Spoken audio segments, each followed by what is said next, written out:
প্রিয় শিক্ষার্থী বন্ধুরা, আজকে আমরা গতি থেকে পড়ন্ত বস্তুর সূত্রগুলো নিয়ে আলোচনা করব। অর্থাৎ গ্যালিলিও এই মুক্তভাবে পড়ন্ত বস্তুর উপরে পরীক্ষা নিরীক্ষা করে তিনটে সূত্র প্রদান করেন এবং সেই সূত্রগুলো ব্যবহার করে কিভাবে আমরা এমসিকিউ বা শর্ট কোশ্চেন সমাধান করতে পারি সেটা নিয়ে একটু আলোচনা করব।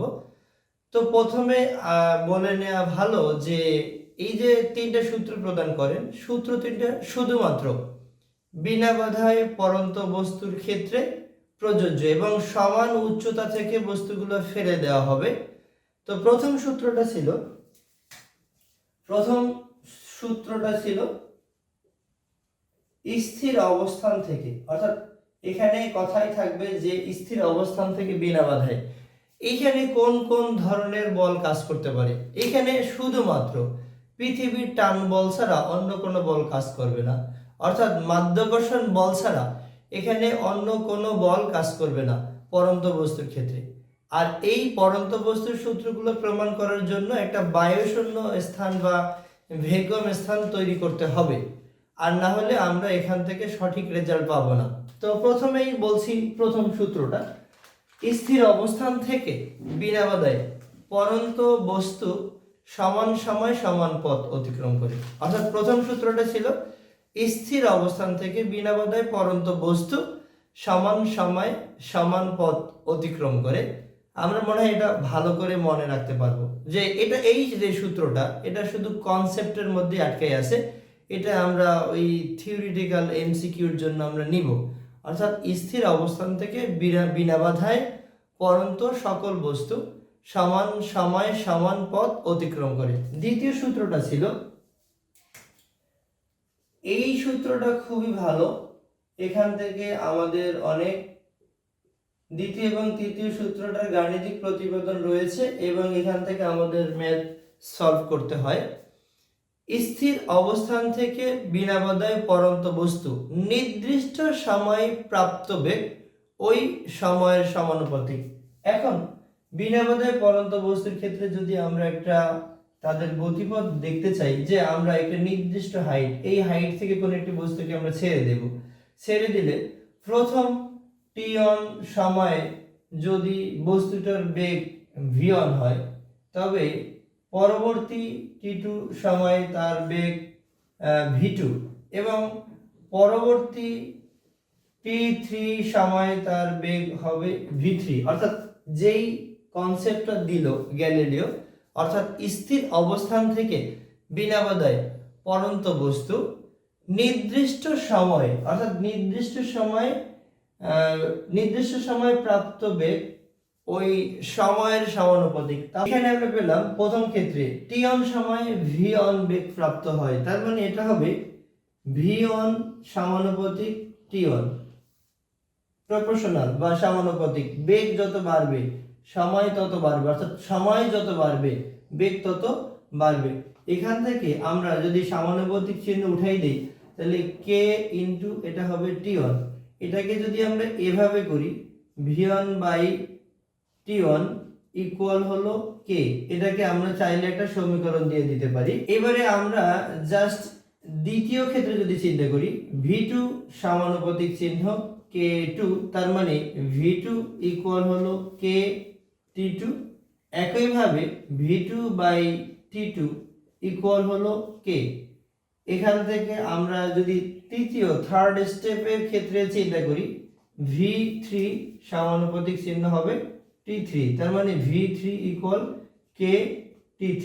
এখান থেকে একইভাবে যদি আমরা এটাকে অনুপাত করে নিই, তাহলে v3 বাই t3 ইকুয়াল হবে k। তার মানে বোঝা যাচ্ছে যে এই তিনটাকে যদি আমরা সমন্বয় করি, এটা সমীকরণ, এখানে এটা সমীকরণ, তো ফাইনালি বলা যায় যে প্রত্যেক ক্ষেত্রে যে আমরা এই বেগ বনাম সময়ের যে রেশিওটা পাবো, সেটা একটা ধ্রুব সংখ্যা হবে। v1 t1 ইকুয়াল হলো v2 বাই হলো t2 ইকুয়াল হলো v3 বাই হলো t3 ইকুয়াল হলো ধ্রুবক, অর্থাৎ k মানে ধ্রুবক। আমরা সাধারণত সমত্বরণের একটা এক্সাম্পল দিয়ে থাকি। এই মুক্তভাবে পড়ন্ত বস্তুর ক্ষেত্রে সমত্বরণের এক্সাম্পল দেই। কিভাবে দেই তোমরা একটু যদি দেখো, আমরা গতির প্রথম সমীকরণটা জানি, v ইকুয়াল u প্লাস এটি। এইখানে এ হলো সমত্বরণে অথবা সুষম ত্বরণে চলমান বস্তু, অর্থাৎ এটা সরল রৈখিক পথে ভূপৃষ্ঠে চলমান বস্তুর ক্ষেত্রে। কিন্তু যদি উপর থেকে নিচে পড়ে মুক্তভাবে পড়ন্ত বস্তু যদি হয়, তখন আদিবেগ দরকার নেই, আর এ হয়ে যাবে g, মানে এটা v gt হবে, v ইকুয়াল gt হবে। এখন যদি আমরা g এর মান 9 পয়েন্ট বসাই, v এর মান আমরা এখানে 9.8, মানে আমরা জানি এখানে g এর মান হলো 9.8 আর এখানে t। এখন আমরা চিন্তা করছি যে v এবং t এর মান যে অনুপাতটা প্রত্যেক ক্ষেত্রে 9.8 বানাতে পারবো কিনা। এখন এইখানে একটা জিনিস আমরা যদি খেয়াল করি যে প্রথম সেকেন্ডে প্রথম যদি বেগ এবং সময়, বেগের মান প্রথম ক্ষেত্রে যদি 1 হয় তাহলে শুধু v ব্যবহার করলাম, এবং সময় যদি অন হয় তাহলে সেটাকে আমরা t ব্যবহার করলাম, তার মানে 9.8। এবারে যদি বেগ দ্বিগুণ হয় মানে 2v, এবং সময়ও যদি দ্বিগুণ হয় তার মানে এটা মানে 2 সেকেন্ড বললাম, বা পূর্বেরটার দ্বিগুণ তার মানে সময়ও পূর্বেরটার দ্বিগুণ, তার মানে 2t ইকুয়াল 9.8। দেখো এখান থেকে এই 2 কেটে দিলে v ভাগ t মানে ত্বরণ, তার মানে কত 9.8, এটাও কিন্তু আমরা 9.8 পেলাম। এবারে যদি আমি আবার দেখি যে একেবারে প্রাথমিক অবস্থার তৃতীয় থার্ড স্টেপে, এই থার্ড স্টেপে যদি পূর্বেরটার 3 গুণ বেগ হয় তার মানে 3v, এবং সময়ও যদি 3 গুণ লাগে তার মানে 3t ইকুয়াল সেই রাইট সাইডে 9.8, তার মানে এটা যদি কেটে দিই তাহলে দেখো v ভাগ t, অর্থাৎ v ভাগ t মানে বেগের পরিবর্তনের হার হলো ত্বরণ। তার মানে দেখা যায় যে প্রত্যেক ক্ষেত্রে ত্বরণের মান অপরিবর্তনীয়, তার মানে এটা একটা কিন্তু সমত্বরণের বেস্ট এক্সাম্পল বলতে পারি, অর্থাৎ মুক্তভাবে পড়ন্ত বস্তু সমত্বরণে ভূপৃষ্ঠে পতিত হয়, এটা আমরা বলতে পারি। তার মানে আমার মনে হয় তোমরা প্রথম সূত্রটা মোটামুটি, দ্বিতীয় সূত্রটার কনসেপ্টটা বুঝতে পেরেছো। এবারে তাহলে এইখান থেকে কোন ধরনের ম্যাথ আসে বা কি আসতে পারে, যদি বলা হয় যে 1 সেকেন্ডে যদি 5 মিটার পার সেকেন্ড বেগ অর্জন করে, 1 সেকেন্ডে যদি 5 মিটার পার সেকেন্ড মুক্তভাবে পড়ন্ত একটি বস্তু, যদি মুক্তভাবে পড়ন্ত বস্তু প্রথম 1 সেকেন্ডে যদি 5 মিটার পার সেকেন্ড বেগ অর্জন করে, তবে 4 সেকেন্ডে কত বেগ অর্জন করবে। বলছি প্রথম 1 সেকেন্ডে যদি একটি বস্তু 5 মিটার পার সেকেন্ড বেগ অর্জন করে, তবে 4 সেকেন্ডে কত বেগ অর্জন করবে। তাহলে আমরা কিন্তু এই যে রেশিওটা নিয়ে কিন্তু কাজটা করতে পারি। কিভাবে? প্রথম v1, তার মানে এটা আমাদের হবে v1 সমান হলো 5, এবং এটা হলো আমাদের t1 হলো 1 সেকেন্ড, আর এইখানে রাইট সাইডে v2 কত হবে আমরা v2 বের করব, আর t2 হলো কত 4 সেকেন্ড। এখন যদি এটা আমরা গুণ করে দেই তার মানে v3 ইকুয়াল হবে 4 × 20, এটা। এবার আমরা একটু দেখতে পারি যদি এটা আমরা রেশিও করলে দেখো যে v কে এখানে যদি আমরা v কে t দ্বারা ভাগ করি তার মানে 5 বাই হলো 1। এবারে যদি আমরা একইভাবে এই শেষের স্টেপটা বের করতে চাই, শেষে আমরা বেগ কত পেলাম, শেষে বেগ পেলাম আমরা 20 কে যদি আমরা 4 দ্বারা ভাগ করি তার মানে একইভাবে 5/1, এই রেজাল্টটা কিন্তু আমরা পেয়ে যাই। তাহলে দেখা যাচ্ছে যে প্রত্যেক ক্ষেত্রে বেগ বনাম সময় এর অনুপাত একই থাকে, অর্থাৎ এটা ছিল পড়ন্ত বস্তুর দ্বিতীয় সূত্র বা গ্যালিলিওর দ্বিতীয় সূত্রটা। পড়ন্ত বস্তুর তৃতীয় সূত্র অর্থাৎ গ্যালিলিওর তৃতীয় সূত্রটা ছিল স্থির অবস্থান থেকে বিনা বাধায় পড়ন্ত বস্তু নির্দিষ্ট সময়ের অতিক্রান্ত দূরত্ব সময়ের বর্গের সমানুপাতিক। অর্থাৎ তৃতীয় সূত্রটা এমন ছিল যে h সমানুপাতিক t²। এখানে একইভাবে যদি আমরা একটু এই চিত্রের মাধ্যমে দেখি যে প্রথম t1 সেকেন্ডে যদি h1 দূরত্ব অতিক্রম করে, অর্থাৎ t2 সেকেন্ডে h2 দূরত্ব অতিক্রম করবে, একইভাবে t3 সেকেন্ডে h3 দূরত্ব অতিক্রম করবে। তখন অর্থাৎ স্থির অবস্থান থেকে বিনাবাধায় পরন্ত বস্তু নির্দিষ্ট সময় অতিক্রান্ত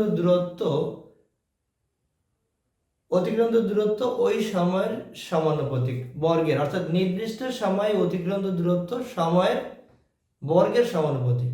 কি বলা যায়? স্থির অবস্থান থেকে বিনা বাধায় পরন্ত বস্তু নির্দিষ্ট সময়ের অতিক্রান্ত দূরত্ব সময়ের বর্গের সমানুপাতিক।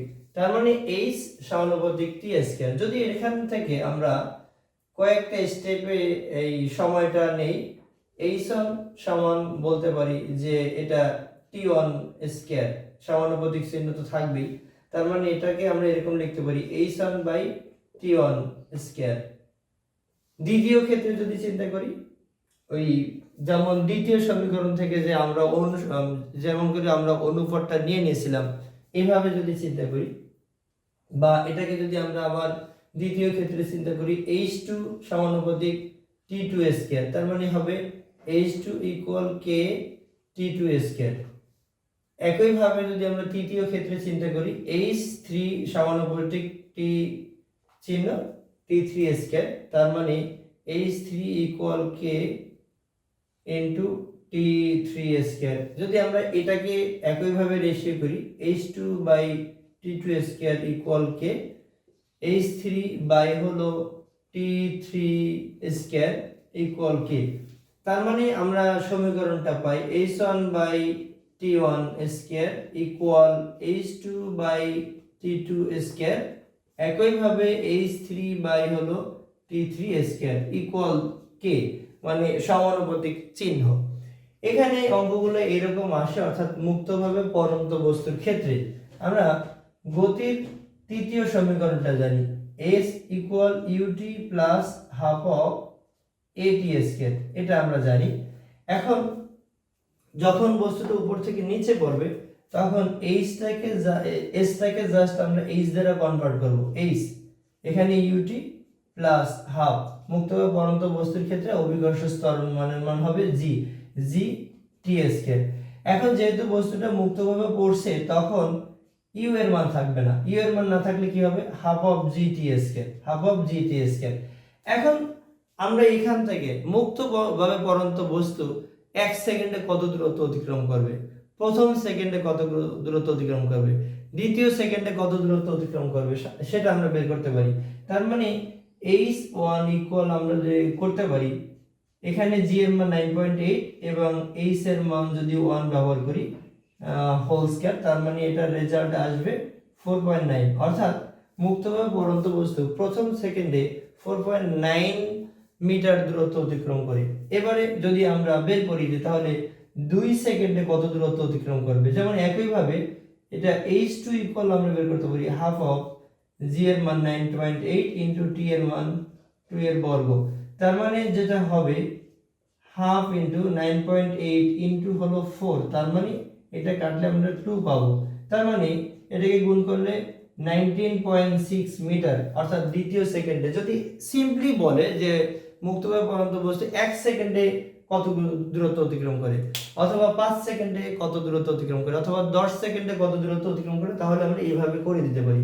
কিন্তু মজার বিষয় এখান থেকে যে অঙ্কগুলো আসে সেটা এরকম, মুক্তভাবে পরন্ত বস্তু প্রথম 5 সেকেন্ডে, এটা বলতে পারি 3 সেকেন্ডে যদি 10 মিটার দূরত্ব অতিক্রম করে, তাহলে 4 সেকেন্ডে কত মিটার দূরত্ব অতিক্রম করবে। মুক্তভাবে পরন্ত বস্তু 3 সেকেন্ডে যদি 10 মিটার দূরত্ব অতিক্রম করে, তাহলে 4 সেকেন্ডে কত দূরত্ব অতিক্রম করবে। একইভাবে আমরা যদি এটা বের করি যে প্রথম ক্ষেত্রে এটা আমার t1, এটা হলো h1, এটা হলো আমার t2, বের করতে হবে কি h2 কোশ্চেন মার্কস, অর্থাৎ আমরা h2 বের করব। তাহলে এই সমীকরণটাকে যদি আমরা একটু এখানে লিখি, যেমন h1 বাই হলো t1 square equal h2 by হবে t2 স্কয়ার। আমরা কি বের করব, h2 এর মান বের করব।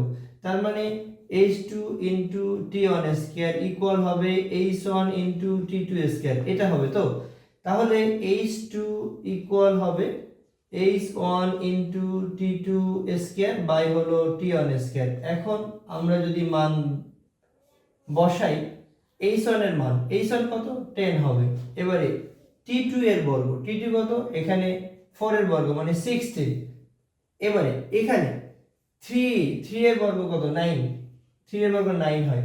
তার মানে এখান থেকে আমরা যদি 10 কে এক্স্যাক্টলি 10 কে 16 দ্বারা গুণ করলে 160 হবে, 160 কে 9 দ্বারা ভাগ করে রেজাল্টটা নির্ণয় করে ফেলতে পারবো। অর্থাৎ মুক্তভাবে পরন্ত বস্তুর ক্ষেত্রে আমরা এই সূত্র অ্যাপ্লাই করে, কোনটা, অর্থাৎ এই যে সূত্রটা রেশিও আকারে দেয়া আছে h1 by t1 square equal h2 by t2 square, এই সূত্র ব্যবহার করে আমরা করতে পারবো। আর যদি শুধু সিম্পলি বলে যে 5 সেকেন্ডে কত দূরত্ব অতিক্রম করবে, তাহলে আমরা এটা করে ফেলতে পারি। আমার মনে হয় এই পরন্ত বস্তুর সূত্রগুলো তোমরা সহজেই এখান থেকে সমাধান করতে পারবে, কোনো সমস্যা নেই। এবারে আমরা দেখব পরন্ত বস্তুর সমীকরণ। আমরা সাধারণত এই গতির সমীকরণগুলো জানি। গতির সমীকরণ আছে v equal u plus at, আছে s equal ut plus half of at square, এবং v square equal u square plus twice as, এটা আছে। আমরা এই জাস্ট এখানে যে পরিবর্তনটা আনবো যে মুক্তভাবে পরন্ত বস্তুর ক্ষেত্রে, এখন এখানে তো ত্বরণ হলো কি, বেগ বৃদ্ধির হারকে ত্বরণ বলে। এটা হলো ভূপৃষ্ঠে এক জায়গা থেকে অন্য জায়গায় যখন যায়, তখন কোন একটি বস্তু বেগের হ্রাস বৃদ্ধি ঘটে নির্দিষ্ট দিকে, তখন সেটাকে আমরা সাধারণত ত্বরণ হিসাবে ব্যবহার করি। কিন্তু মুক্তভাবে যখন বস্তুটা পড়বে, উপর থেকে যখন ভূপৃষ্ঠের দিকে পতিত হবে, তখন কিন্তু জি এর মান, তখন একে আমরা জি দ্বারা কনভার্ট করব, অর্থাৎ অভিকর্ষ ত্বরণ, তার মানে জি হবে। অভিকর্ষ ত্বরণটা আসলে কি জিনিস? মুক্তভাবে পরন্ত বস্তুর প্রতি সেকেন্ডে বেগ বৃদ্ধির হারকে অভিকর্ষ ত্বরণ বলে। এখন আমরা যদি এই প্রথম যে সমীকরণটা, এটাকে যদি পরন্ত বস্তুর ক্ষেত্রে আমরা লিখতে চাই, তাহলে প্রথম সমীকরণটা দাঁড়াবে v equal u plus gt। এখন মুক্তভাবে পরন্ত বস্তু যখন ভূমির দিকে অর্থাৎ ভূপৃষ্ঠের দিকে অভিকর্ষ বলের প্রভাবে পড়ে, তখন জি এর মানটা আমরা নিব প্লাস, জি এর মান প্লাস, অর্থাৎ পৃথিবীর দিকে টানছে বস্তুটা সেই দিকেই পড়ছে, তার মানে জি এর মান প্লাস। যদি জি এর মান প্লাস নেই এবং আমার হাতের যে এই মার্কার আছে আমি ছেড়ে দিলে কিন্তু নিচে এমনি আলটিমেটলি পড়ে যাবে, তার মানে এখানে কোনো আদিবেগের দরকার হয়নি। যেহেতু কোনো আদিবেগের প্রয়োজন হয়নি, এই জন্য আদিবেগ 0 হবে।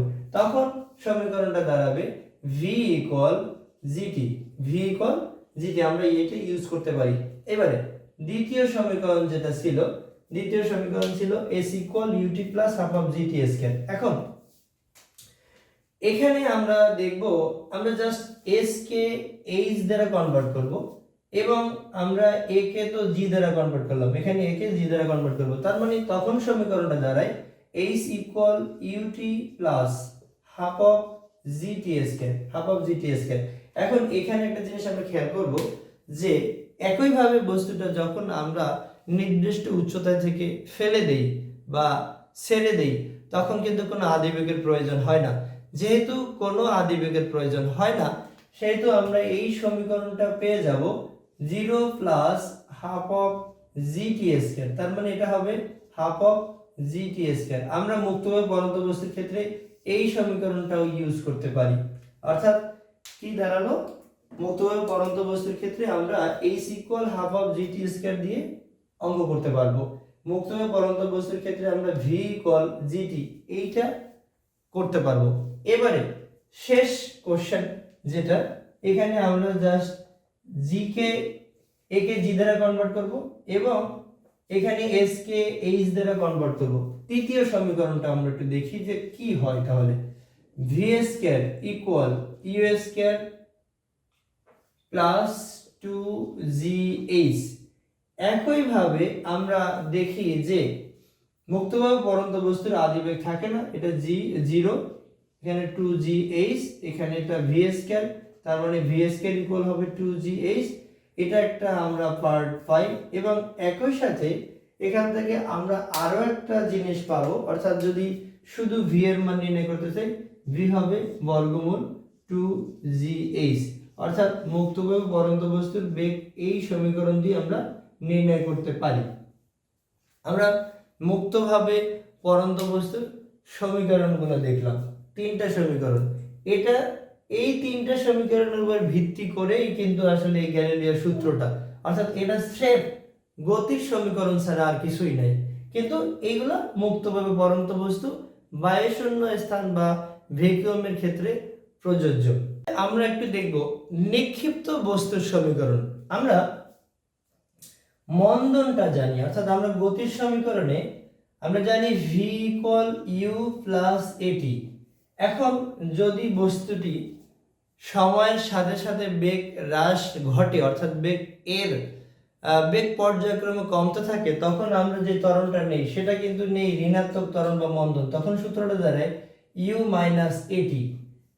এখন এখানে যেটা হবে, আমরা যখন কোনো একটি বস্তুকে ভূপৃষ্ঠ থেকে উপরের দিকে নিক্ষেপ করব, উপরের দিকে যখন একটি নির্দিষ্ট বেগে নিক্ষেপ করব, তখন এটা কিন্তু অভিকর্ষ ত্বরণের বিরুদ্ধে যাচ্ছে। যেহেতু অভিকর্ষ ত্বরণের বিরুদ্ধে যাচ্ছে, তখন কিন্তু জি এর মান মাইনাস ব্যবহার করব। তখন আমাদের নিক্ষিপ্ত বস্তুর ক্ষেত্রে সূত্রটা কি দাঁড়ায়, v equal u minus gt, v equal u minus gt. এটা হলো নিক্ষিপ্ত বস্তুর প্রথম সমীকরণ। এবং আমরা নিক্ষিপ্ত বস্তুর ক্ষেত্রে যে দ্বিতীয় সমীকরণটা আমরা লিখব, অর্থাৎ এটা আমরা জানি h ইজ ইকুয়াল টু, আমরা গতি সমীকরণ জানি h is equal to ut plus half of GT square, half of GT square. এখানে হাফ অফ আমরা জানি h is equal to ut plus half of at square, এটা জানি। জাস্ট s কে h দ্বারা কনভার্ট করব, এখান ut। এখন আমরা জানি যদি সময়ের সাথে সাথে তাদের ত্বরণ এর বেগের মান কমতো, তাহলে পর্যায়ক্রমে কমতো, তাহলে আমরা কিন্তু ঋণাত্মক ত্বরণ মাইনাস ইউজ করতাম। এখানে আবার যেটা হবে, যেহেতু উপরের দিকে নিক্ষেপ করব অভিকর্ষ বলের বিরুদ্ধে, তখন এটা কি হবে, জি এর মানটা মাইনাস হবে, মাইনাস জিটি স্কয়ার এটা। তার মানে এখানে আমরা দ্বিতীয় সমীকরণটা পাই h equal ut minus half of GT square. একইভাবে আমরা গতির সমীকরণ, চতুর্থ সমীকরণ v স্কয়ার ইকুয়াল জানি u square plus twice as। এখন এই গতির চতুর্থ সমীকরণ থেকে আমরা নিক্ষিপ্ত বস্তুর তৃতীয় সমীকরণ পেয়ে যাব। তার মানে উপরের দিকে যদি আমরা নিক্ষেপ করি, তাহলে v square u square plus এখানে এটাকে আমরা বলবো মাইনাস জি, তার মানে মাইনাস 2g, আর উপরের দিকে উঠলে হাইট, অর্থাৎ v স্কয়ার ইকুয়াল হবে u স্কয়ার মাইনাস 2gh। তাহলে আমরা কিন্তু নিক্ষিপ্ত বস্তুর ক্ষেত্রে এই তিনটা সমীকরণ পেয়ে গেলাম। নিক্ষিপ্ত বস্তুর সমীকরণ কি হবে, v equal u minus gt, h is equal to ut minus half of gt square, এবং v square equal u square minus 2gh। এবারে আমরা দেখব যে সর্বোচ্চ উচ্চতায়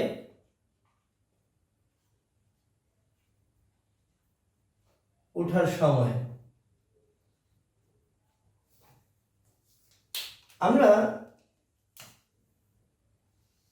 মুক্তভাবে পড়ন্ত বস্তু ভূমি থেকে, অর্থাৎ নিক্ষিপ্ত বস্তু যে কোনো একটা আদিবেগ দিয়ে উপরের দিকে নিক্ষেপ করা হয় এবং এটা অভিকর্ষ বলের বিরুদ্ধে উপরের দিকে উঠে।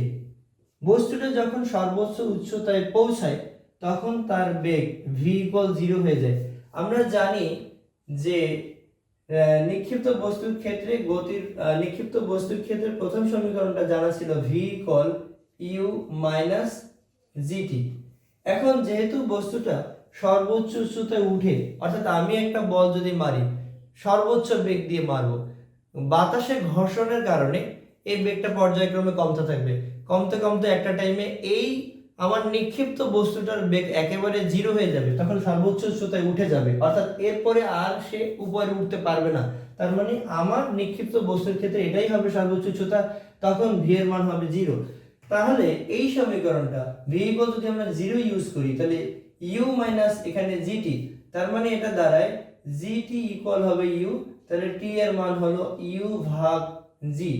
অর্থাৎ এটা আমরা বলতে পারি কোনো একটি বস্তুকে সর্বোচ্চ উচ্চতায় যদি বস্তুকে যদি একটা নির্দিষ্ট বেগে নিক্ষেপ করি, তাহলে এটা সর্বোচ্চ উচ্চতায় উঠতে ইউ ভাগ জি অর্থাৎ এতটুকু সময় লাগবে। এখানে আমরা ইউ এর মান যদি আমাদের জানা থাকে যে আমি কত বেগে উপরে নিক্ষেপ করব, আমি যদি একটা বস্তুকে 19.6 মিটার পার সেকেন্ড বেগে উপরে নিক্ষেপ করি এবং এখানে যদি অভিকর্ষ ত্বরণের মান 9.8 হয়, তখন এটার রেজাল্ট হবে 2।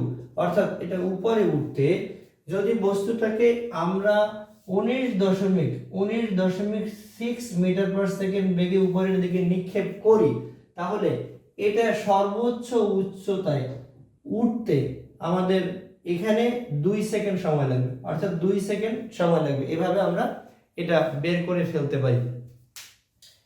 অর্থাৎ এবারে আমরা দেখলাম সর্বোচ্চ উচ্চতায় উঠতে কত সময় লাগে, এটা আমরা শিখে ফেললাম। এবারে আমরা দেখব যে কোন একটি বস্তুকে যদি আমরা উপরের দিকে নিক্ষেপ করি, তাহলে এটা আবার ভূমিতে কিন্তু নেমে আসে। তা ভূমিতে নেমে উপরে উঠতে এবং নামতে কত সময় লাগে, অর্থাৎ শূন্যে কতটুকু সময় থাকে।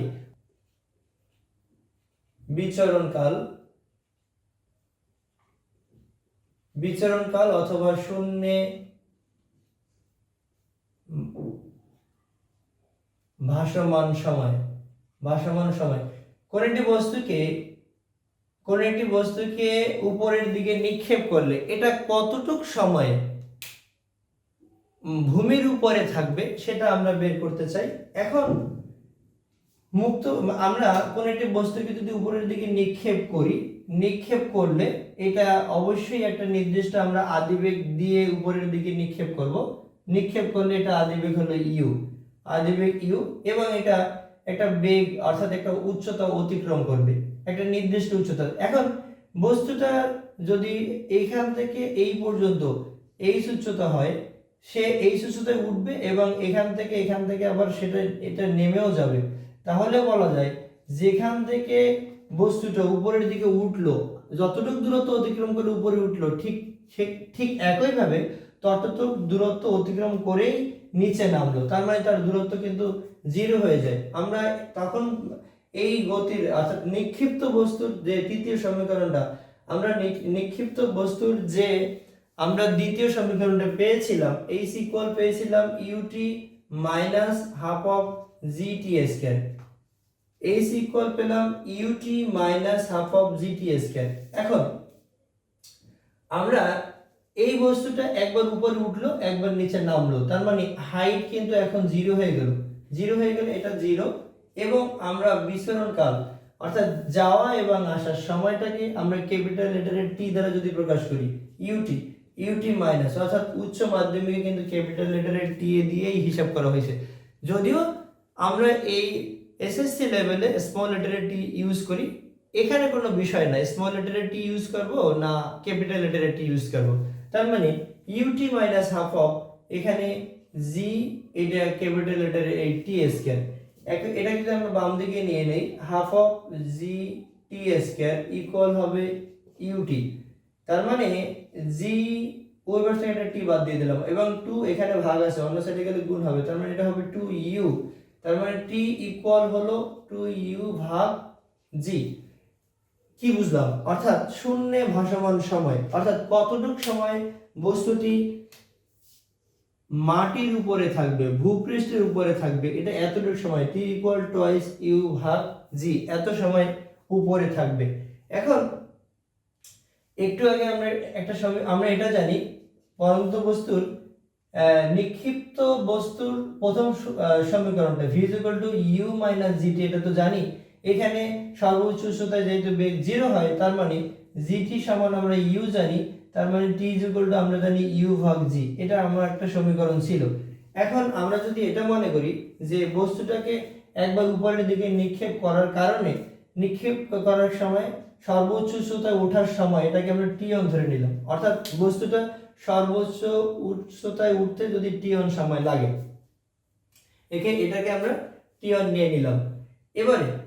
এবারে আমরা একটু দেখব যে বস্তুটা যতটুকু সময়ে সর্বোচ্চ উচ্চতায় উঠে এবং ঠিক ওখান থেকে উঠতে যত সময় লাগে, নিক্ষিপ্ত বস্তুর ক্ষেত্রে সর্বোচ্চ উচ্চতায় উঠতে যত সময় লাগে নামতে ঠিক একই সময় লাগে। একটু আমরা দেখতে চাই, যেমন আমরা যদি এই বিচরণ কালটাকে টি ধরি, এখানে আমরা এই এটাকে আমরা টি1 সমান একটু যদি লিখে রাখি u/g, এবং বস্তুটা একবার একদম পুরোটা দূরত্ব যেতে যদি পুরোটা এইখান থেকে এখান পর্যন্ত পৌঁছাতে যদি টোটালি টি সময় লাগে, টোটাল মোট সময় একবার উপরে উঠলো এবং নিচে নামলো, টোটাল সময় লাগলো টি। এখন তাহলে নামতে যতটুকু সময় লাগবে এটা যদি আমরা বের করতে চাই, তার মানে এটাকে আমরা যদি টি1 বলি, এটাকে আমরা টি2 বলি, টি2 সমান হবে টি মাইনাস টি1। এটা আমরা বুঝতে পারছি কিনা? অর্থাৎ টি ইকুয়াল একবার উঠতে সময় লাগে টি1, নামতে সময় লাগে টি2। তার মানে এখান থেকে যদি আমরা টি2 বের করতে চাই, টি2 সমান হবে টি মাইনাস টি1। এখন তাহলে আমরা একটা জিনিস দেখি, তার মানে এই জায়গায় থেকে যদি আমরা টি এর মানটা ইউজ করি 2u/g, আর টি1 এর মানটা আমরা যদি এখান থেকে ইউজ করি u/g, তার মানে রেজাল্ট দাঁড়ায় 2u - u ভাগ হলো g, তার মানে এটা u/g।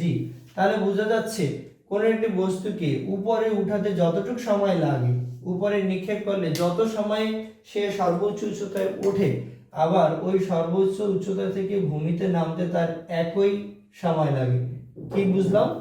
অর্থাৎ আমাদের কাছে কিন্তু এটা মনে হয় যে আমরা যখন একটি বস্তুকে উপরের দিকে নিক্ষেপ করি, তখন যেহেতু অভিকর্ষ বলের বিরুদ্ধে উপরের দিকে উঠে, তাহলে সময় একটু বেশি লাগে, কিন্তু আবার ঘর্ষণ বলের কারণে প্রথম দিকে কিন্তু অনেক বেশি বেগে উঠে, পর্যায়ক্রমে ঘর্ষণের কারণে বেগ কমতে থাকে। তাহলে এটাকে যদি আমরা অ্যাভারেজ করি, তাহলে বোঝা যাবে বা একটু যদি হিসাব করি, তাহলে একেবারে যতটুকু সময় সর্বোচ্চ উচ্চতায় উঠে, আবার প্রথম ক্ষেত্রে আবার যদি এটা সর্বোচ্চ উচ্চতা থেকে ফেলে দিই, তাহলে প্রথম দিকে তার বেগ কম থাকে, পরে যত সময় বাড়ে তত প্রতি সেকেন্ডে অভিকর্ষ ত্বরণের মান বাড়তে বাড়তে এটা আবার ওই একই সময় এখানে যেটা হয় আর কি, আবার একইভাবে এটা সমান সময় ভূমিতে পড়ে। অর্থাৎ কোন একটি বস্তুকে উপরে নিক্ষেপ করলে যতটুকু সময় সর্বোচ্চ উচ্চতায় ওঠে এবং ওই সর্বোচ্চ উচ্চতা থেকে যদি ছেড়ে দিই, তাহলে একই সময় আবার ভূমিতে পতিত হয়। তাহলে আমরা বিচরণকাল দেখলাম এবং বিচরণকাল বা শূন্যে ভাসমান সময় দেখলাম t = 2u/g, এটা দেখলাম, এবং দেখলাম সর্বোচ্চ উচ্চতায় ওঠার সময় u/g, এবং দেখলাম সর্বোচ্চ উচ্চতা থেকে নামার সময় u/g একই সময় লাগে। আজকে এই পার্ট থেকে অনেক এমসিকিউ বা অনেক কোশ্চেন সলভ করতে হয় উচ্চতা, এটা আমরা কিভাবে নির্ণয় করি। অর্থাৎ আমরা নিক্ষিপ্ত বস্তুর তৃতীয় সমীকরণটা জানি, v² = u² - 2gh। এখন বস্তুটাকে যদি আমরা নিক্ষেপ করলে একটা নির্দিষ্ট বেগে নিক্ষেপ করব, নিক্ষেপ করার ফলে বস্তুটা সর্বোচ্চ উচ্চতায় উঠে বাতাসে ঘর্ষণের কারণে তার বেগ 0 হয়ে যাবে। বেগ 0 হয়ে গেলে বস্তুটা আবার নিচের দিকে পড়তে থাকবে।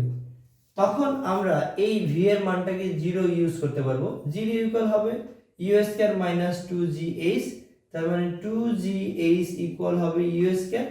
তাহলে h সর্বোচ্চ উচ্চতাকে আমরা ক্যাপিটাল লেটারে h দ্বারাও প্রকাশ করতে পারি। h ইকুয়াল হবে u² হলো 2g, অর্থাৎ উচ্চ মাধ্যমিকে আমরা এই হাইটটাকে ক্যাপিটাল লেটারে h দ্বারা প্রকাশ করে থাকি।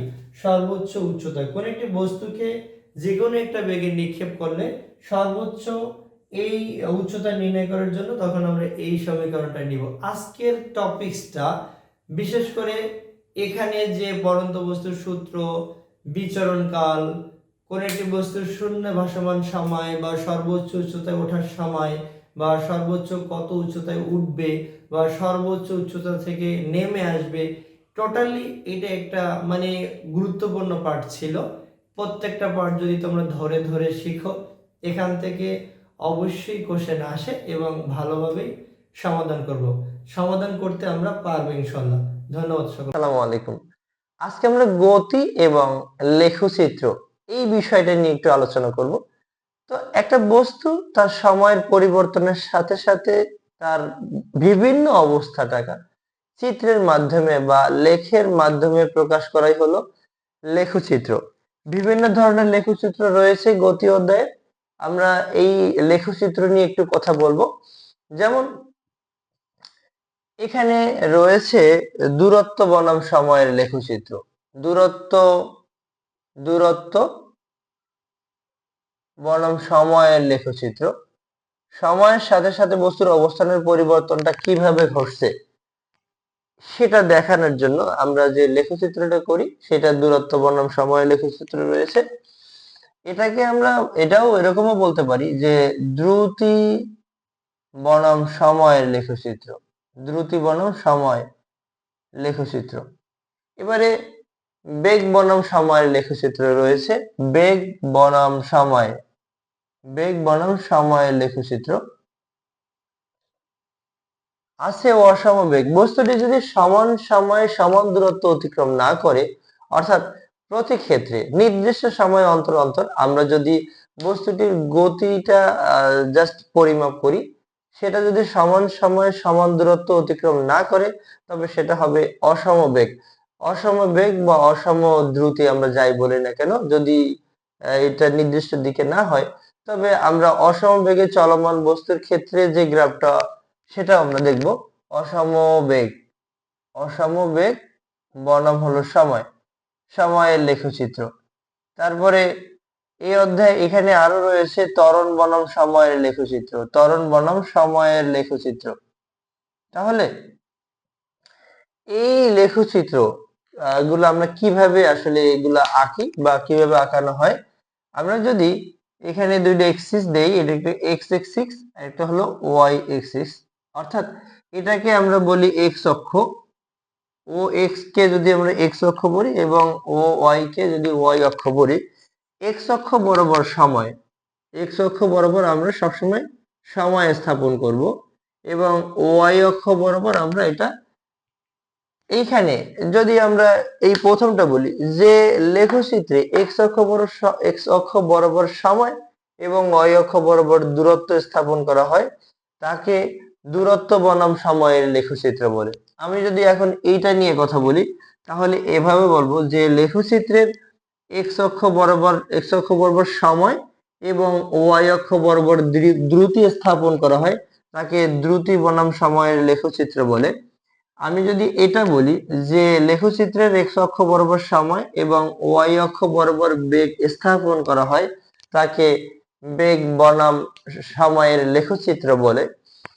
একইভাবে যদি এটা আমরা এইভাবে করি এক্স অক্ষ বরাবর সময় এবং ওয়াই অক্ষ বরাবর যে বেগটা সমান সময় সমান দূরত্ব অতিক্রম না করলে সেটাকে তো আমরা অসমবেগ বলবো, তাকে আসলে অসমবেগ বনাম সময়ের লেখচিত্র বলা হবে। এবারে এটাও হতে পারে যেমন ত্বরণ বনাম সময়, যে লেখচিত্রে এক্স অক্ষ বরাবর আমরা সময় স্থাপন করব এবং ওয়াই অক্ষ বরাবর ত্বরণ স্থাপন করব তাকে ত্বরণ বনাম সময়ের লেখচিত্র বলে। এখান থেকে আমাদের যেমন করে সৃজনশীল কোশ্চেন আসে বড় টাইপের 3 বা 4 মার্কসের, একইভাবে আমাদের শর্ট কোশ্চেন গুলাও আসে। যেমন এরকম বলা থাকে যে সমবেগে চলমান বস্তুর গ্রাফ কোনটি, যদি এমন থাকে সময়ের পরিবর্তনের সাথে সাথে বস্তুটির যদি বেগের কোনো পরিবর্তন না হয়, সময়ের পরিবর্তনের সাথে সাথে বস্তুটির বেগের যদি কোনো না পরিবর্তন হয় তবে সেটাকে আমরা বলতে পারি সমবেগে চলমান বস্তুর গ্রাফ।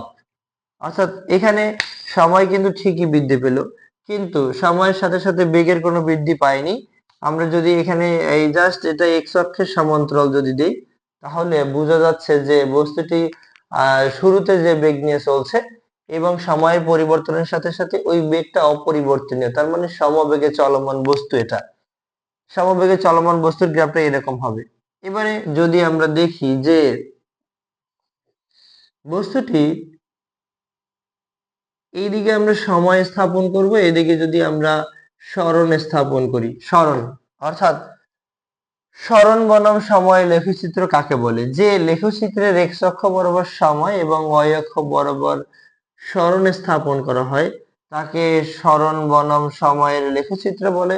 সরণ বনাম সময়ের লেখচিত্র তার মানে এই লেখচিত্রের যদি সময়ের সাথে সাথে সরণটা নির্দিষ্ট দিকে সরণটা একেবারে সমহারে বাড়তে থাকে, তবে সেটা কিন্তু সমবেগ নির্দেশ করবে। অর্থাৎ মূল বিন্দুগামী সরলরেখা এই জায়গা থেকে যদি যায়, অর্থাৎ মূল বিন্দুগামী সরলরেখাটা মূলত বেগ সমবেগ নির্দেশ করবে। কিরকম? অর্থাৎ বেগ ভি ইকুয়াল আমরা জানি এস ভাগ টি, এস ভাগ টি।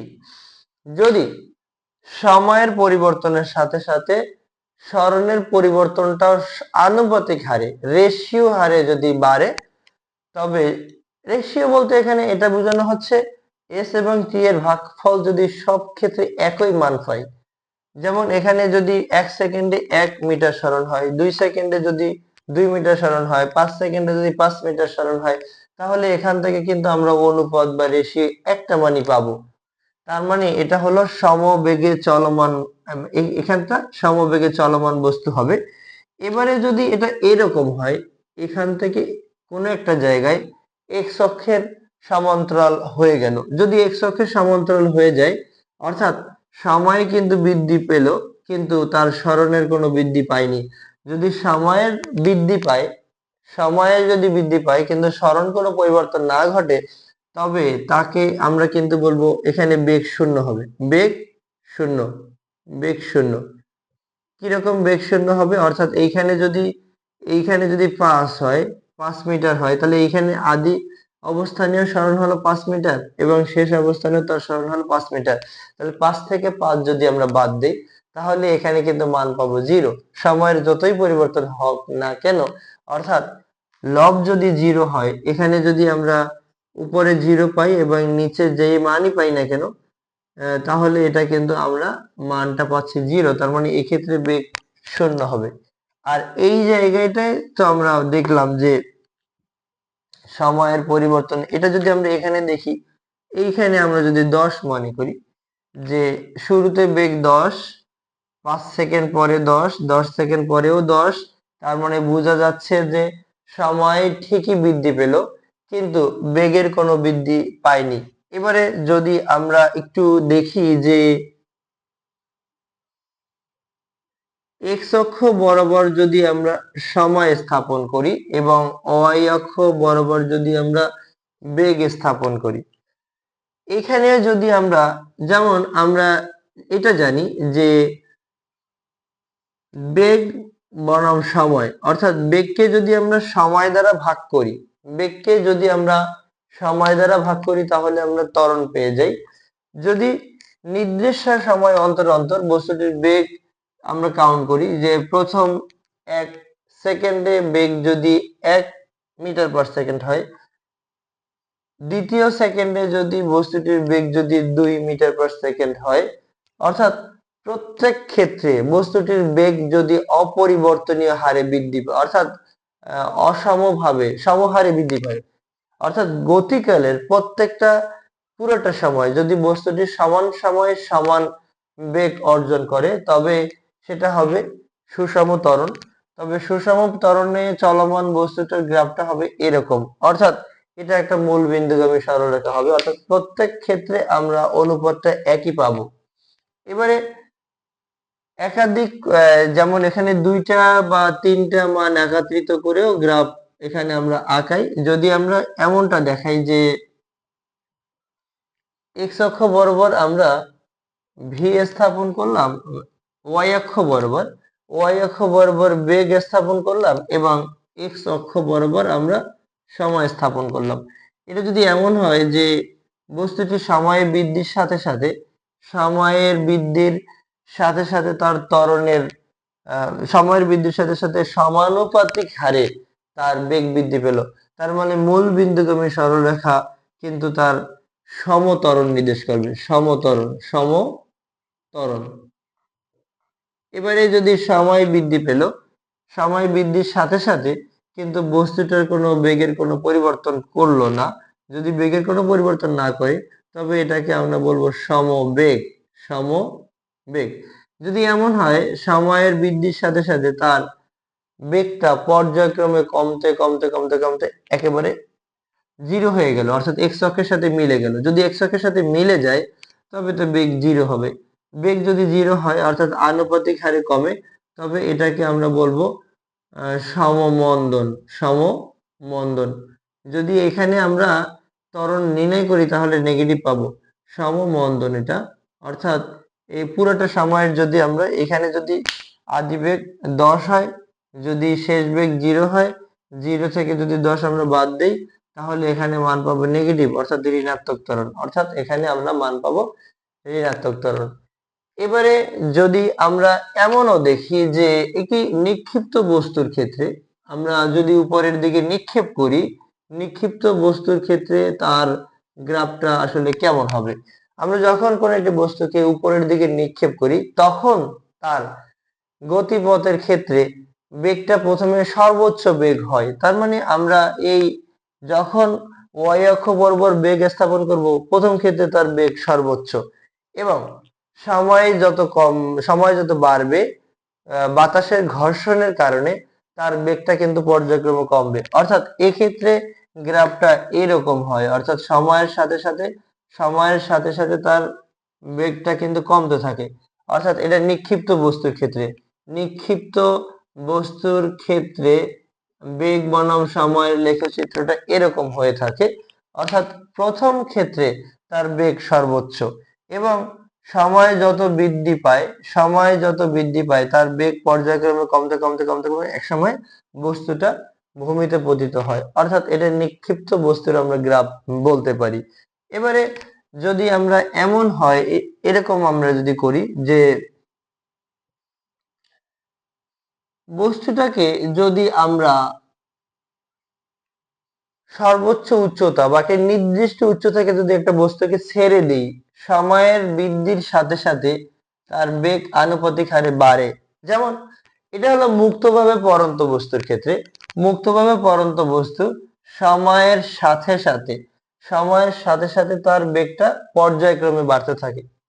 ভালো করে মনে রাখবো। অর্থাৎ আমি আমার হাত থেকে যদি এই কলমটা ছেড়ে দিই তাহলে প্রথমে বেগ কিন্তু কম থাকবে, তারপরে পর্যায়ক্রমে বেগ বাড়তে থাকবে। অর্থাৎ এটা বলা যায় যে স্থির অবস্থান থেকে যখন বস্তুকে ছেড়ে দেই তখন সময়ও জিরো থাকে, আদি বেগও জিরো থাকে। সময় যে যত বাড়তে থাকে বেগ তত বাড়তে থাকে, তাহলে এটাও কিন্তু মূল বিন্দুগামী একটি সরল রেখা হবে। তার মানে এটা একটা সমত্বরণের ভালো একটা এক্সাম্পল। আমার কাছে মনে হয় যে এই গ্রাফ রিলেটেড যতগুলো এমসিকিউ তোমাদের আসে, তোমরা যদি এই কয়টা গ্রাফ একটু ভালো করে পর্যালোচনা করো সবগুলো এমসিকিউ তোমরা পারবে। এরপরে যদি কারো কোনো সমস্যা থাকে তাহলে জানাতে পারো। এবারে আমরা একটা লেখচিত্র দেখব। আমরা এখানে বেশ অনেক ধরনের লেখচিত্র রয়েছে। আমরা সরল পথে চলমান বস্তুর সরণ বনাম সময়ের লেখচিত্র দেখছি। সরণ বনাম সময়ের লেখচিত্র। আমরা এটা বললাম যে লেখচিত্র সম্বন্ধে একটু কথা বলা হয়েছে, তারপর আবারও যদি একটু বলি যে লেখচিত্রের এক্স অক্ষ বরাবর সময় অলওয়েজ, এখানে আমরা যত লেখচিত্র করব সময়টা সবসময় এক্স অক্ষ বরাবরই স্থাপন করব। যে লেখচিত্রের এক্স অক্ষ বরাবর সময় এবং ওয়াই অক্ষ বরাবর সরণ স্থাপন করা হবে সেই লেখচিত্রকে সরণ বনাম সময়ের লেখচিত্র বলা হবে। যদি আমাদের কাছে যদি এরকম একটা মান থাকে, অর্থাৎ একটা বস্তু একটা নির্দিষ্ট সময় অন্তর অন্তর যদি তার সরণ পর্যালোচনা করা হয়, সরণকে আমরা এস বলবো এবং সময়কে আমরা টি বলবো। বস্তুটার শুরুতে যখন তার সময় জিরো স্থির অবস্থানে আসে তখন সরণ জিরো। এবার বস্তুটার যদি সময় 4 সেকেন্ড হয় এবং তার বেগ মানে সরণ যদি 5 মিটার হয়। এরকম প্রত্যেক ক্ষেত্রে যদি এই আনুপাতিক হারে বা সমহারে বৃদ্ধি পেতে থাকে তখন কি হবে দেখা যাক। যে এখানে যে সময় সময় যদি 8 সেকেন্ড হয় তখন তার ধরে নিচ্ছি তার স্মরণ হলো 10। এরপরে যখন সময় হবে 12 তখন তার স্মরণ হবে 15। আমরা এরকম জাস্ট আনুপাতিক হারে কিছু একটা মান, অর্থাৎ সময়ের পরিবর্তনের সাথে সাথে তার যদি স্মরণ মানে সমহারে বৃদ্ধি পায়। এবারে যদি এখানে সময় 16 হয়, তার যদি স্মরণ হয় এখানে 20, এরকম এরকম ক্ষেত্রে চলমান। এবারে যদি আরো আমরা দুই একটা দেখাই, যে সময় যদি 20 হয়, স্মরণ যদি এখানে 25 হয়, অর্থাৎ এরকম ক্ষেত্রে একটা আমরা গ্রাফ করতে চাই। তো আমরা এখন এইখানে যে আমরা স্মরণটা পেলাম, এটা এই জিনিসটা হলো স্মরণ বনাম সময়ের লেখচিত্র। আমরা ধরে নিলাম একটা গাড়ির নির্দিষ্ট দিকে নির্দিষ্ট সময় অন্তর, অর্থাৎ 4 সেকেন্ড অন্তর অন্তর আমরা সময় পরিমাপ করলাম এবং তার বেগ পরিমাপ করলাম যে প্রথম 4 সেকেন্ডে 5 মিটার, পরবর্তী 4 সেকেন্ডে আবারও 5 মিটার, অথবা এটা বলতে পারি 8 সেকেন্ডে তার 10 মিটার, 12 সেকেন্ডে 15 মিটার, 16 সেকেন্ডে 20 মিটার, তারপরে 20 সেকেন্ডে 25 মিটার। অর্থাৎ এটা আমরা দেখলাম যে প্রত্যেক ক্ষেত্রে তার স্মরণটা সময়ের সাথে সাথে সমহারে বাড়ছে। তো আমরা এখানে এটা বলতে পারি যে এই বিন্দুগুলো যদি আমরা স্থাপন করি, বিন্দুগুলো যদি একটা সরলরেখা মানে গ্রাফ পেপারে স্থাপন করি, এই গ্রাফ পেপারে ও এক্স কে আমরা যদি এক্স অক্ষ বলি এবং ও ওয়াই কে যদি আমরা ওয়াই অক্ষ বলি, এক্স অক্ষ বরাবর আমরা সময় স্থাপন করব। এক্স অক্ষ বরাবর হলো সময় এবং ওয়াই অক্ষ বরাবর হলো বেগ। ওয়াই অক্ষ বরাবর হলো বেগ। এইখানে আমরা ওয়াই অক্ষ বরাবর বেগ বলবো না, এখানে জাস্ট যেহেতু স্মরণ আছে, ওয়াই অক্ষ বরাবর আমরা স্মরণ স্থাপন করব, স্মরণ স্থাপন করি। এখন এই যে বিন্দুগুলো, এগুলোকে যদি আমরা স্থানাঙ্ক হিসেবে লিখি, তার মানে এটাকে যদি আমরা এক্স এবং ওয়াই এর সাথে কম্পেয়ার করি, এক্স মানে ভুজ হবে এক্স এর মান এবং কোটি হবে ওয়াই এর মান। তার মানে এখানে 0,0 কিছুই বোঝা যাচ্ছে না, এক্স এর মান এবং এর মান কোনটা, মানে শুরুটা প্রথমটা হলো এক্স এর মান এবং দ্বিতীয়টা হলো ওয়াই এর মান। তারপরে এটা কি হবে, এটা 4,5 মানে এক্স এক্স এর মান এবং ওয়াই এর মান। এভাবে যদি বিন্দুগুলো আমরা লিখি, 8,10, এখানে 12,15, তারপরে এই 16,20 আর এইখানে 20, হলো 25।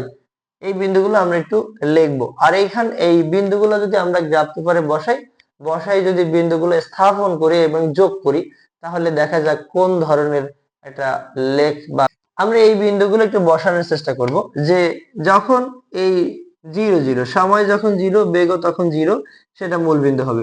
সময় যখন 4, বেগ তখন হবে, সময় যখন 4 তখন স্মরণ হলো 5, এখানে বসালাম।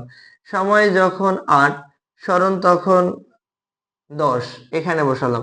সময় যখন 12, তখন স্মরণ হলো 15।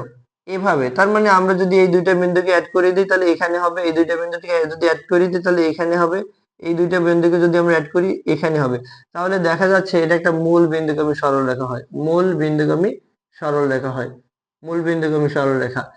এখন এই মূল বিন্দুগামী, অর্থাৎ আমরা এই বললাম যে ও এক্স, অর্থাৎ ও এক্স কে আমরা এক্স অক্ষ বলবো এবং ও ওয়াই কে ওয়াই অক্ষ বলবো, ওয়াই অক্ষে ও ওয়াই কে ওয়াই অক্ষ বললাম।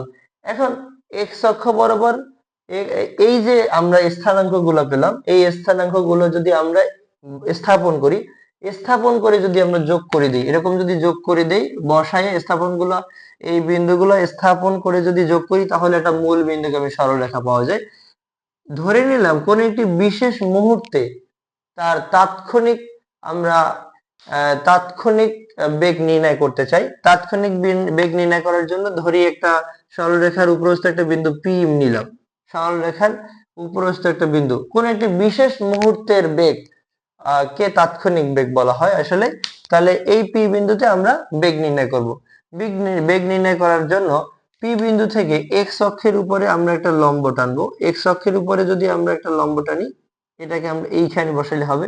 এক্স অক্ষ বরাবর আমরা পি এম লম্ব অঙ্কন করলাম এবং ওয়াই অক্ষ বরাবর, পি হতে ওয়াই অক্ষ বরাবর আমরা একটা লম্ব অঙ্কন করলাম, এটাকে আমরা বলবো পি এন। অর্থাৎ এক্স অক্ষ বরাবর আমরা এক্স অক্ষ বরাবর অর্থাৎ পি হতে এক্স এবং ওয়াই অক্ষের উপরে আমরা দুইটা লম্ব টানলাম, একটা হলো পি এম, একটা অন্যটা হলো পি এন। এখন তাহলে এখানে কিন্তু একটা মজার জিনিস যে ও এম পি এন একটা আয়তক্ষেত্র হলো, আয়তক্ষেত্র, আয়তক্ষেত্র। এই আয়তক্ষেত্রের ক্ষেত্রে আমরা দেখি এই বিপরীত বাহু তার সমান, বিপরীত বাহু সমান। যেমন এখানে ও এম সমান হবে পি এন, মানে কি হলো তাহলে ও এম সমান হলো পি এন। তাহলে ও এম সমান যদি সময় হয়, ও এম সমান হলো সময়, তাহলে পি এন সমানও সময় হবে। এখানটা যদি আমরা, তার মানে এটা হবে সময়, ও এম সমান হলো সময়, পি এন সমানও সময়। এবং একইভাবে এক্স অক্ষ থেকে এই পি বিন্দুর দূরত্ব সেটা হলো পি এম এবং এই মূল বিন্দু থেকে এন বিন্দুর দূরত্ব একই জিনিস, অর্থাৎ এই বাহু দুইটা, এইটা এবং এটা বিপরীত বাহু, এটা হলো সমান, তার মানে এটা হলো সরণ, এটা হলো সরণ। তার মানে এটাকে এখন যদি আমরা এই জাস্ট পি বিন্দুতে বা নির্দিষ্ট সময়ে ব্যবধানে আমরা যদি পি বিন্দুর, এটাকে আমরা বলতে পারি এটাকে যেটা বলা হয় ওপি রেখার, ওপি রেখার ঢাল বলা যায়, ওপি রেখার ঢাল, অথবা এটাকে বলা যায় যে নির্দিষ্ট সময় পর, অর্থাৎ কত সময় পরে, এখানে যদি 5 মান, এটা যদি আমরা প্রথমে 4 নেই, 4, এটা 8, এখানে যদি আমি 12 নেই, তাহলে 12 সেকেন্ড পরে, 12 সেকেন্ড পরে সরণের পরিবর্তন, 12 সেকেন্ড পরে পরে সরণের পরিবর্তন, বা সরণের পরিবর্তন হয়, সরণের পরিবর্তনের হার, পরিবর্তনের, সরণের পরিবর্তনের হার মানে পরিবর্তনের হার, যেটাকে আমরা পরিবর্তনের হার, যেটাকে আমরা সাধারণত বেগ বলে থাকি, বেগ, এটাকে আমরা বেগও বলতে পারি। বা এটাকে আবার কি বলা যায়, এটাকে স্লোপ বা ঢাল, কি নামে আমরা জানি, এটাকে স্লোপ বলতে পারি, এটাকে গ্রেডিয়েন্ট,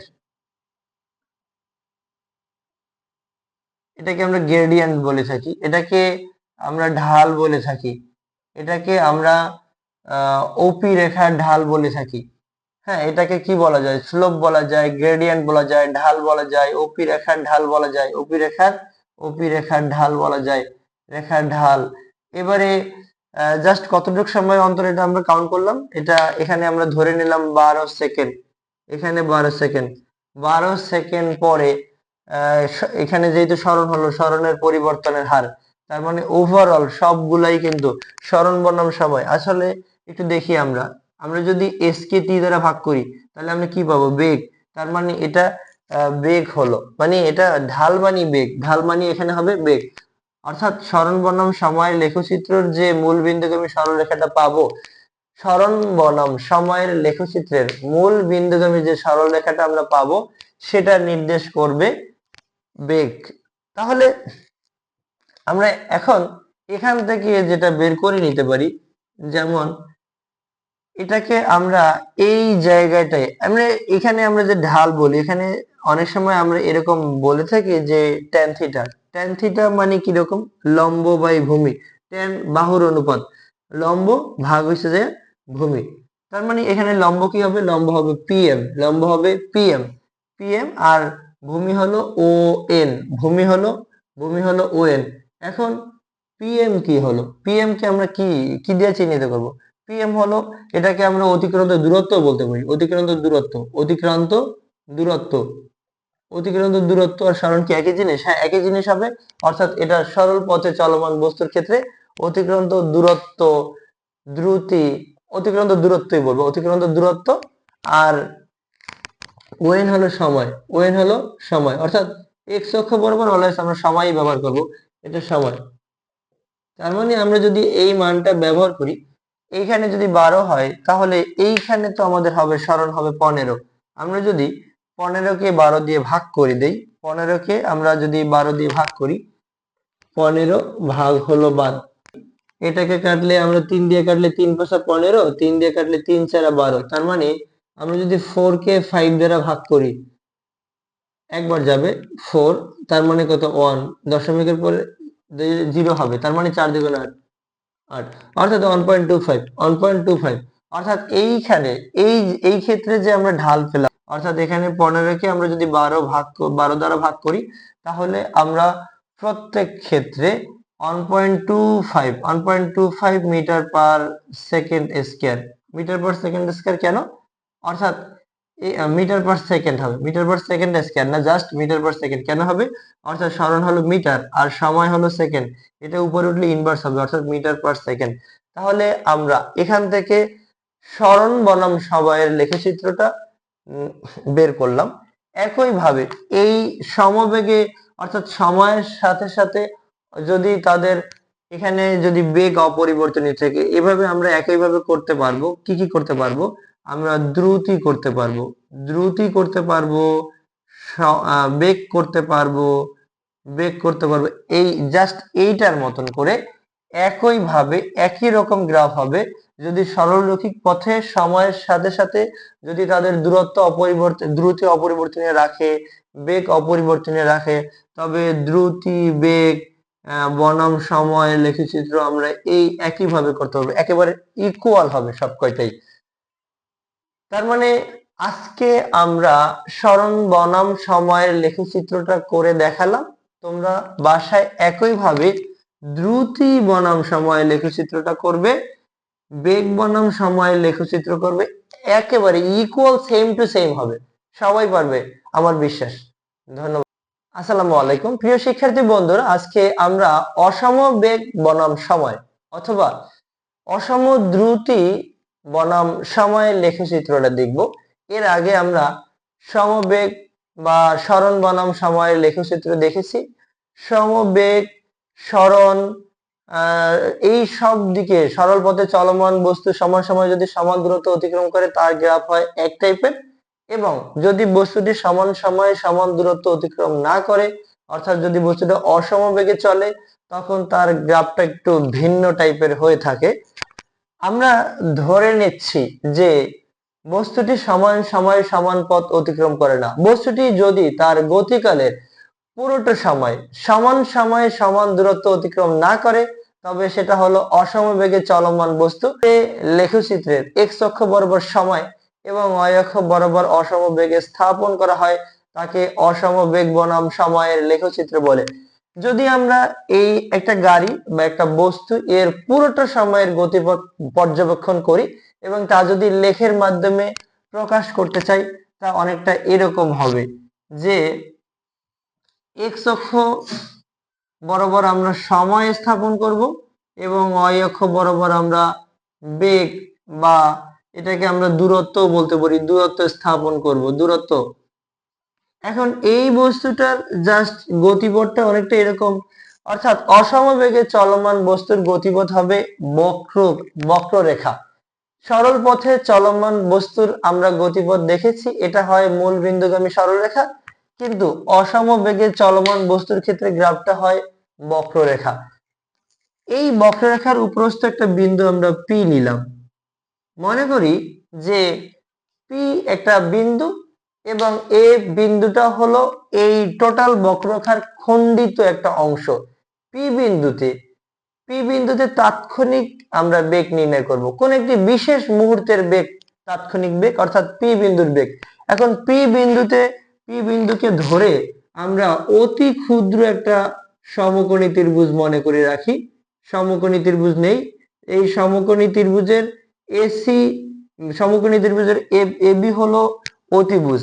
এই অতিভুজটা অতিভুজ এই এবি অতিভুজটা এই এত কাছে যে পি বিন্দুর অনেক অধিক সন্নিকটে। এই বিন্দুটা অর্থাৎ এবি এই যে অতিভুজের দৈর্ঘ্য এতটা কম যে পি বিন্দুর অতি সন্নিকটে, এবং এসি এইখানে যেমন আমরা জানি এই মূল বিন্দু থেকে যত ওয়াই অক্ষ বরাবর সরে যাব, মূল বিন্দু থেকে যতটা আমরা ওয়াই অক্ষ বরাবর সরে যাব সেটা হবে দূরত্ব, এবং মূল বিন্দু থেকে আমরা যতটুকু ডানে সরে যাব সেটা হবে সময়। আমরা যদি এক্স অক্ষ থেকে উপরের দিকে চিন্তা করি, তার মানে উপরের দিকে এসি বরাবর হলো তার অতিক্রান্ত দূরত্ব, এবং এক্স অক্ষ বরাবর বিসি বরাবর হলো তার সময়। তাহলে এই আমরা খণ্ডিত অংশ দ্বারা অর্থাৎ পি বিন্দুতে আমরা যেটা নির্ণয় করতে পারবো বেগ, তাৎক্ষণিক বেগ নির্ণয় করতে পারবো। তার মানে বিন্দুর ক্ষেত্রে আমরা বেগ বলতে পারি, বেগ হলো এসি বরাবর এসি দ্বারা নির্দেশিত, আমরা কি বলবো, এসি দ্বারা নির্দেশিত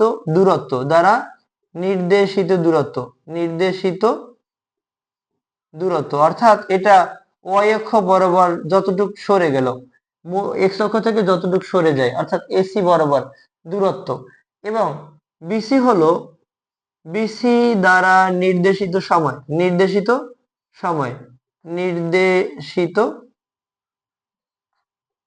সময়। তাহলে এক্ষেত্রে আমাদের জাস্ট বেগ হবে এসি বাই হলো বিসি, কিন্তু এটা এত ছোট যে এটা থেকে মান পরিমাপ করে পর্যবেক্ষণ করা বা বেগ নির্ধারণ করা অত্যন্ত মুশকিল। তাই আমরা যদি একটা বৃহৎ ইডি বরাবর বা ইডি স্পর্শক বরাবর এ বি সি এর সাদৃশ সমকোণী ত্রিভুজ মনে করি, বৃহৎ সাদৃশ সমকোণী ত্রিভুজ ইডিএফ বা ডিইএফ, বৃহৎ সাদৃশ সমকোণী ত্রিভুজ মনে করে নেই। এখন এই সমকোণী ত্রিভুজের ক্ষেত্রে আমরা যদি বেগ নির্ণয় করি, বেগ তাহলে ভি ইকুয়াল হবে ত্রিভুজ, আমরা এখানে দুইটা ত্রিভুজ পেলাম, ত্রিভুজ এ বি সি ও এখানে আমরা ত্রিভুজ এ বি সি এর সাদৃশ সমকোণী ত্রিভুজ নিয়ে নিলাম ডিইএফ। তাহলে ত্রিভুজ ডি এবিসি ও ত্রিভুজ ডিইএফ এর ক্ষেত্রে আমরা বেগ নির্ণয় করতে চাই। বেগ হলো কি, এই প্রথম ক্ষেত্রে যেমন এসি দ্বারা নির্দেশিত দূরত্ব বাই হলো বিসি দ্বারা নির্দেশিত সময় ইকুয়াল, যদি আমরা নেই ডিএফ দ্বারা নির্দেশিত দূরত্ব, কেন, এক্স অক্ষ থেকে যতটুক দূরত্ব সরে গেল, অর্থাৎ এফ বিন্দু থেকে ডি বিন্দু পর্যন্ত সরে গেল, তার মানে এটাই হলো আমাদের দূরত্ব, এটা আমাদের এখন দূরত্ব, এবং এক্স অক্ষ বরাবর যতটুকু সরে গেল এটা হলো আমাদের সময়, তার মানে এটা আমাদের সময় হবে। তার মানে বলা যাচ্ছে যে ইএফ বরাবর বা ইএফ দ্বারা নির্দেশিত সময়। এখন আমরা এখান থেকে যে কোনো একটা নিব, হয়তো এটা নিব, হয়তো এটা নিব। এখন এই বিন্দুতে যদি আমি ধরে নেই যে অসমবেগে চলমান বস্তুটি 2 মিটার দূরত্ব অতিক্রম করতে যদি 2 সেকেন্ড সময় নেয়, তাহলে তার অনুপাত কিন্তু 1 হবে।